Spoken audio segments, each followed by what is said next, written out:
ഇതാണ് ദുബായിലെ bus shelter അഥവാ ബസ് വെയിറ്റിംഗ് ഷെഡ്. നമുക്കൊരു ചെറിയ ഇരിക്കാനുള്ള രണ്ട് സൈഡിൽ ഇരിക്കാനുള്ള സെറ്റപ്പ് ഉണ്ട്. ഇവിടെ സ്ലൈഡിങ് ഡോറാണ്. കുറച്ച് ബലത്തിൽ പ്രസ് ചെയ്താൽ മതി. സ്ലൈഡിങ് ഡോറാണ്. അതേപോലെ തന്നെ വേറൊരു സൗകര്യം, നമുക്കിത് കയറി കഴിഞ്ഞാൽ ഇതുപോലൊരു സ്ക്രീൻ നമുക്ക് കാണാൻ പറ്റും. എല്ലാ ബസ് ഹോളിനകത്തും ഉണ്ടാവണമെന്നില്ല, ചിലടത്ത് മാത്രമേ ഉള്ളൂ. ഇത് പാരവീറ്റിലാണ്, ഇംഗ്ലീഷിനാവുന്നത്. അപ്പോൾ ഏത് ബസ്സാണ് നമ്മൾ ഓൾറെഡി നെറ്റിലൊക്കെ നോക്കുന്നുണ്ടാവുമല്ലോ. അപ്പോൾ ഏത് ബസ്, ഇപ്പോൾ CO5 എന്ന് പറയുന്നത് 1 മിനിറ്റിൽ വരും. ഗോൾഡ് സൂക്ക് ബസ് സ്റ്റേഷനിലേക്ക് പോകേണ്ടത് ബസ് ബേ നമ്പർ 2, അതായത് ഈ ബേ നമ്പർ 2 തന്നെ 1 മിനിറ്റിൽ വരും എന്നുള്ളതാണ് കാണിക്കുന്നത്.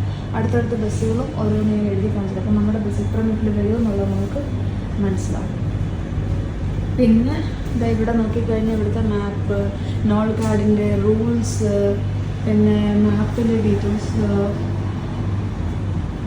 ഇവിടെ ഫുള്ള് മാപ്പും കാര്യങ്ങളും എല്ലാം കൊടുത്തിട്ടുണ്ട്. അതിൽ നമുക്ക് വായിക്കാനുള്ള സമയം ഉണ്ടാവില്ല, എന്നാലും പറഞ്ഞതാണ്. നേരത്തെ സഹേൽ എന്ന് പറയുന്ന ഒരു ആപ്പ് ഉണ്ടായിരുന്നു.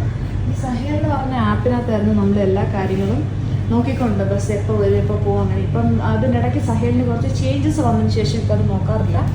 ഇപ്പം നോർമൽ ഗൂഗിളിൽ നോക്കിക്കഴിഞ്ഞാലും നമുക്ക് കിട്ടും. മാപ്പ് നമ്മൾ സെർച്ച് ചെയ്യുന്ന പോലെ തന്നെ സെർച്ച് ചെയ്താലും നമുക്കെല്ലാം കിട്ടും. പിന്നെ ഇവിടെ പാസഞ്ചേഴ്സ് ഫോളോ ചെയ്യേണ്ട എല്ലാ റൂൾസും എഴുതി വെച്ചിട്ടുണ്ട്. ഓരോന്ന് വായിച്ചു നോക്കുക. നമ്മൾ ബസ്സിൽ കയറി കഴിഞ്ഞാൽ എന്താണ് ചെയ്യേണ്ടത്, എന്താണ് ചെയ്യാൻ പാടില്ലാത്ത എന്നുള്ള കാര്യങ്ങൾ ഡീറ്റെയിൽ ആയിട്ട് ഇവിടെ എഴുതി വെച്ചിട്ടുണ്ട്. അതേപോലെ വേറൊരു കാര്യം ശ്രദ്ധിക്കണം, ഇത് ക്ലീൻ ആയിരിക്കും എപ്പോഴും. ഇത് ക്ലീൻ ചെയ്യാൻ ആൾക്കാരുണ്ടെന്ന് നോക്കുക. നമ്മുടെ നാട്ടിലെ പോലെയല്ല, അങ്ങനെ ഒരു ചപ്പും ചവറും ഒന്നും ഇതിനകത്തില്ല. ഇതെപ്പോഴും ക്ലീൻ ആയിരിക്കും. അപ്പോൾ അത് ക്ലീൻ ആയിട്ട് തന്നെ വൃത്തിയായിട്ട് വെക്കാൻ നമ്മൾ സൂക്ഷിക്കണം. നമ്മളിതിനകത്ത് വന്നിട്ട് ഓരോ സാധനങ്ങളും വലിച്ചു വാരി ഇടരുത്. എപ്പോഴും ഇവിടെ വൃത്തിയാക്കാൻ ആൾക്കാരുണ്ട്, പക്ഷെ നമ്മളങ്ങനെ ഇടാൻ പാടില്ല. വെളിയിൽ തന്നെ ഇതേപോലെ ഒരു ബോർഡ് ഉണ്ടാവും, ഇത് ഏത് സ്റ്റോപ്പാണെന്നുള്ളതും ഇവിടെ ഏതൊക്കെ ബസ് വന്ന് നിർത്തും എന്നുള്ളതും ആ ബസ്സിൻ്റെ സ്റ്റോപ്പും എല്ലാം ഇവിടെ എഴുതിയിട്ടുണ്ടാവും. അത് എത്ര ബസ് സ്റ്റോപ്പിൻ്റെ പേര്, ഏതൊക്കെ ബസ്സാണെന്നുള്ളത്, ആ ബസ്സുകളുടെ സ്റ്റോപ്പുകൾ, ആ ബസ്സിന് മെട്രോ സ്റ്റേഷൻ ഉണ്ടെങ്കിൽ അതിവിടെ കാണിക്കും. ആണല്ലേ.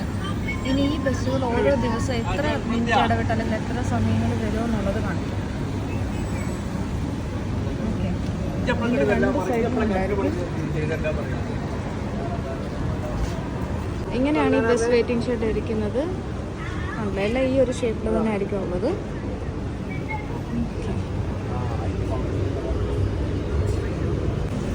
AC ആണ്, അതാണ് മെയിൻ കാര്യം. ചില സ്ഥലത്ത് വന്നു കഴിഞ്ഞാൽ ഇതേപോലെ ഈ പറഞ്ഞ ബസ് സ്റ്റോപ്പൊന്നും ഉണ്ടാകത്തില്ല. അതില്ലാത്ത സ്ഥലവും ഉണ്ട് കേട്ടോ. ചിലയിടത്ത് ഇരിക്കാനുള്ള ഇതുപോലെ ഒരു സീറ്റ് ഉണ്ടാവും, ചിലയിടത്ത് ഒന്നും ഉണ്ടാവില്ല. ആ ബസ്സിൻ്റെ ബോർഡുള്ള പോള് മാത്രമേ ഉണ്ടാവുള്ളൂ. ബസ് വന്നു കഴിഞ്ഞാൽ നമ്മുടെ നോൾ കാർഡ് ഉണ്ട്. നോൾ കാർഡ് വെച്ച് നമ്മൾ കയറുമ്പോഴത്തേനും പഞ്ച് ചെയ്യുക. ഈ ഒരു മെഷീനിലാണ് പഞ്ച് ചെയ്യേണ്ടത്. ഇവിടെ ജസ്റ്റ് ഇങ്ങനെ വെച്ചാൽ മതി. അത് ചെക്ക് ഇൻ ചെയ്യുക. എന്നിട്ട് നമ്മൾ സീറ്റിൽ എവിടെയെങ്കിലും ഇരിക്കുക. ഇതിനകത്തുള്ള റൂൾസൊക്കെ പാലിക്കുക. പിന്നെ ഇതേപോലെ ഒരു ബോർഡ് ഉണ്ടാവും സ്ക്രീനിൽ. നമ്മുടെ നെക്സ്റ്റ് സ്റ്റോപ്പ് മുകളിലേക്കാണ് അടുത്തടുത്ത സ്റ്റോപ്പുകൾ. അത് നോക്കി നമ്മുടെ നെക്സ്റ്റ് സ്റ്റോപ്പ് നമ്മൾ മനസ്സിലാക്കാം.